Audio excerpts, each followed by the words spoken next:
Well, welcome to Extra Point on Southwestern Montana News. Our program today is brought to you by Best of the West Properties, Dennis Scherg of Edward Jones, 82 Coffee Company, Susan McRae Accounting, Amesbury Glass, and Town and Country Foods.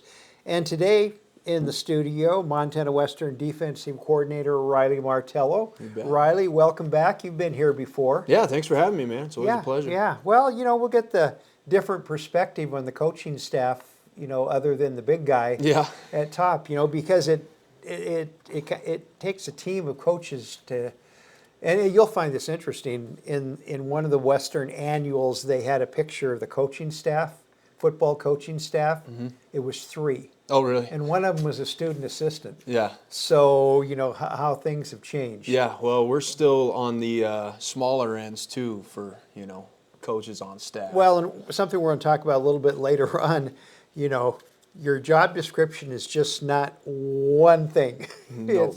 It's not any different than any other department on a small college. Yep. First of all, last time you were here, you gave us the Riley Martello resume. How about an update on the family now? It's been a year since you were here.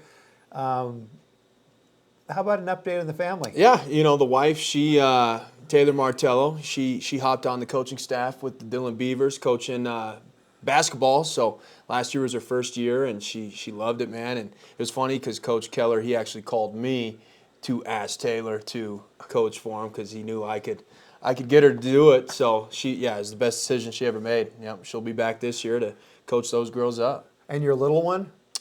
She's got a ways to go, man, but she's getting her shots up. Yep, she's doing great. Well, I noticed too, prior to the game and after the game, while everyone else is rushing to shake hands and hug and everything else, you've got that little person in your arms. Yes. I mean, almost instantaneously, the clock goes off and she's runs to daddy. It's about the first thing I try to look for when those games are over, and then I think it's always fun to get her with the boys, and she's right there in the mix, and she loves it. She goes home and she goes, the boys. So get her with the right group of guys. Well, the thing is about people, families that have kids within an athletic department, they kind of inherit 100, 200 plus babysitters. No question. Because they're part of the Bulldog family. Yep. So the kids go out of their way to make sure they're taken care of. No question, especially in a community like Dillon, Montana. It's awesome, man. I try to get around those guys as much as possible. Okay. So much anticipated game last Saturday between 2 top 10 teams. I think people were surprised. Some people weren't surprised on the final score, 42-25. I'm guessing you guys weren't really too surprised because the team was just like this last year. And I'm sure the motivation of playing on brand new Bulldog Stadium had something to do with it. But it's just like you're both sides of the ball and special teams, once again, they clicked last Saturday. Yeah, it was a fun day, but there was a ton of just preparation that went into that game that the guys totally bought into.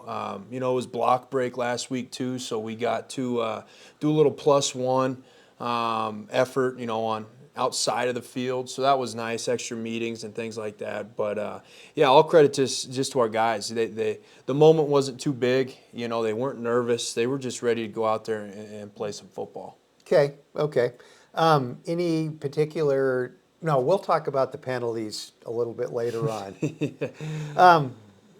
In fact, let's do it right now, because I'm thinking the winning spread might have been maybe a 2 or 3 touchdown bigger. I mean, I may be exaggerating, but it seems like we had scoring drives that were in a good place, and then in a bad place. Yeah. And the result was 185 yards in penalties.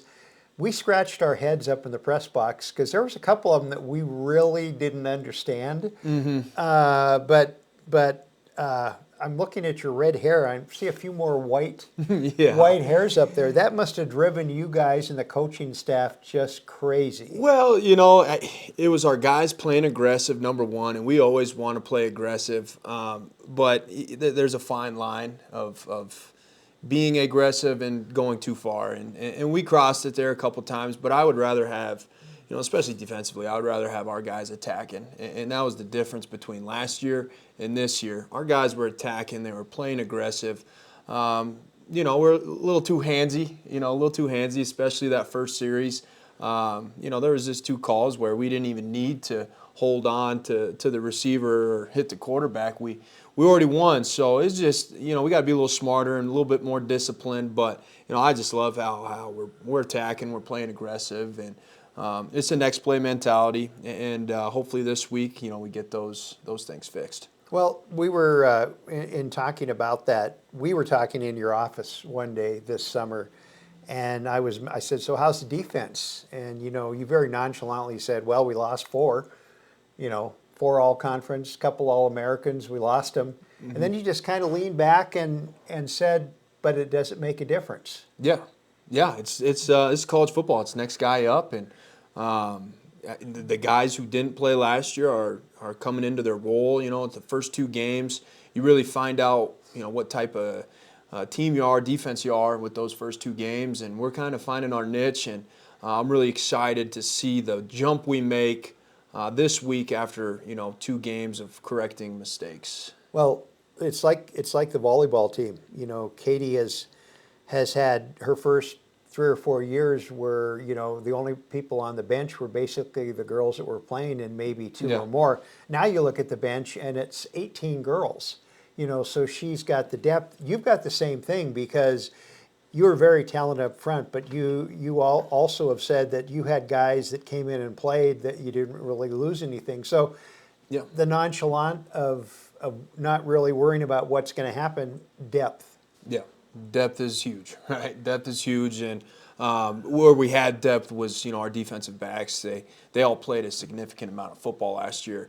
Our linebackers played a lot of football last year. And then even our defensive line, Tyler Walker and Kenai, Leoa, they both played a significant role, but now the roles just changed, and everyone's really stepped into, those roles that they have. Okay. Well, we're going to take a break, and we'll be back with more Extra Point on Southwestern Montana News right after this.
Looking for made in Montana food products? Look no further than Town & Country Foods of Dillon. Benefits of CBD are many. Have you been wanting to give it a try? Well, stop into Amesbury Glass at 80 East Glendale Street and check out our large selection of CBD products. We have something for everyone. We have stuff to help alleviate those aches and pains. We have stuff for your pet. Having trouble sleeping? We have something for that. A little bit stressed and high anxiety? We have something to help you out again. That's at Amesbury Glass at 80 East Glendale Street here in Dillon.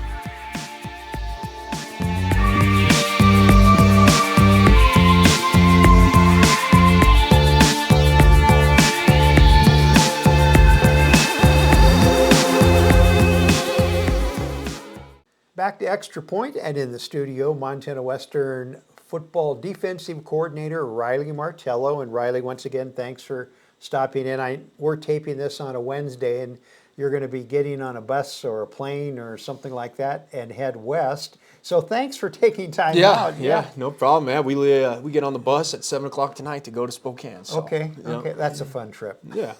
Yeah. I've made it a couple times with never mind. I don't want to tell you. I don't want to give away the pleasure that you're going to be facing. Yeah. But other than the mental errors that we just talked about, just bumps and bruises is for the Bulldogs still relatively healthy. Yeah, I think we're relatively healthy. There's nothing major going on, which is huge. And as you know, the Frontier Conference, it's a tough conference, right? And every Saturday we kind of just beat each other up. So to come out of those big games with nicks and crannies is always good. Okay, we talked about your job description, and I said you had 3 job titles, but you informed me that it's not 3, it's 4. So these 2, I understand, defensive coordinator and linebacker. You were a linebacker in your dog days, Yep. so it's only natural. And I know you said you love the defensive side of the ball. And something I've said before, and I can't remember what coach said it, but he said, offense scores points, but defense wins championships. Yeah, they don't score, they don't win, right? Exactly.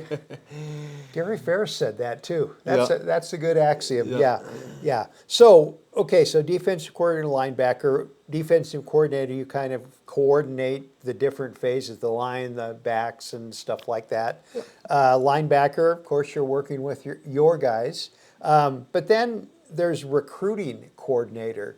And the other 2 are basically seasonal, maybe stretching on either side just a little bit.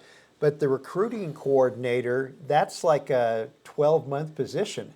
Yeah, that's a all year 24/7 job, and that's it's just part of the gig. And I have the pleasure of being the recruiting coordinator, but every coach on staff has to recruit, and to us, it's probably the most important thing that we do is recruit.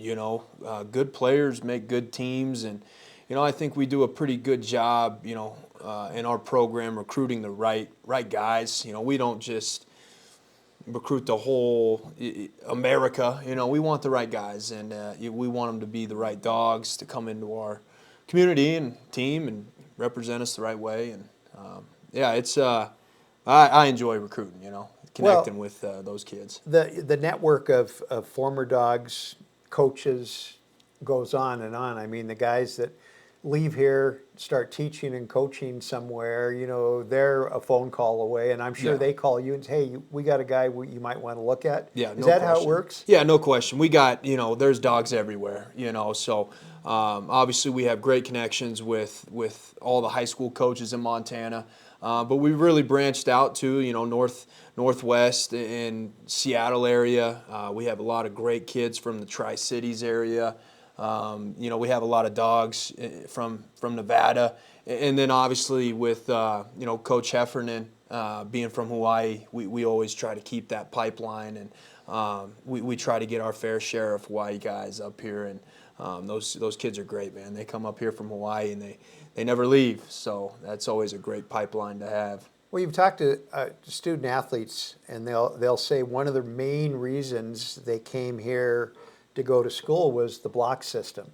But now, as far as football recruits go, you've got a brand new stadium added to your list of good stuff. Yeah, today's day and age, it's a little bit about, what do you have? What are your facilities like? And, that's kind of changed the game for us a little bit, so we're excited to see what that brings us, but for a program and for the kids that we recruit, we don't, we try not to sell that stuff. We want to sell the experience, and the relationships you're going to make here. We don't get caught up in we call it the fluff. We don't get caught up in that stuff. We're about winning. We're about making it a great experience, and then always relationships. Right? We feel like those get you places, and that scoreboard up there isn't getting any of our kids anywhere. It's the relationships they make with each other. Okay. Bulldogs on the road after 2 games at home. You spend 2 weeks on the road. And as I said, your GPS destination is Oregon. Yep. And you start out this weekend in Portland against Lewis and Clark, a Division III school, NCAA Division III school that was here last year. Kind of scared everybody, got off to kind of a big lead, and everybody's kind of like, what is happening? But everything managed to get righted, the ship was righted, and you had a convincing win. Yeah. So what do we look like for the 2024 version of Lewis and Clark? We're excited. You know, it's the first time our program gets to go travel, over to Lewis and Clark, and they're a tough team. They play extremely hard. They have great game plans on offense and defense, and great group of kids and great coaching staff. So we're really excited just for the challenge to not only get on the road and see what this team's about on the road. You know, we've had 2 good weeks at home, but I think you can really tell a team by how well they travel.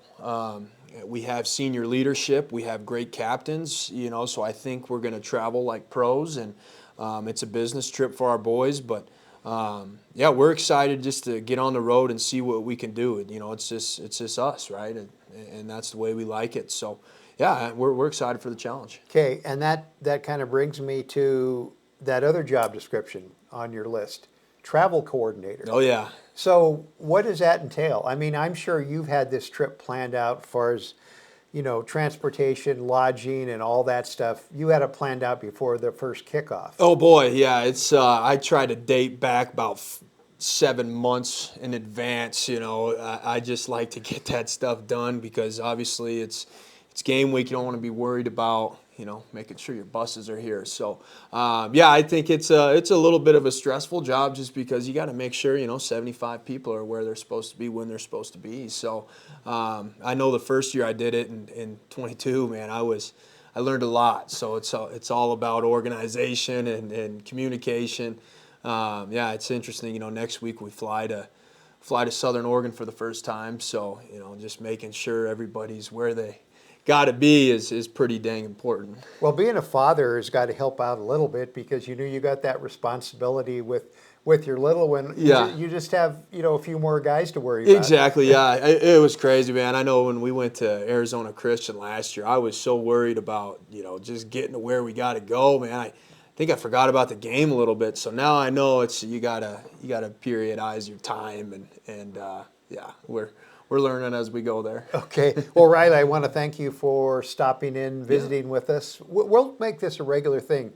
We'll get you in at least once a season so you can give another perspective from the coaching staff. Maybe even bring one of your defensive players down. I would love to. Down with you. Yeah, it's always a pleasure, Wally. Thanks for having me. Yeah. Our program today has been brought to you by Best of the West Properties, Dennis Sherg of Edward Jones, 82 Coffee Company, Susan McRae Accounting, Amesbury Glass, and Town & Country Foods. We'll see you next time on Extra Point on Southwestern Montana News.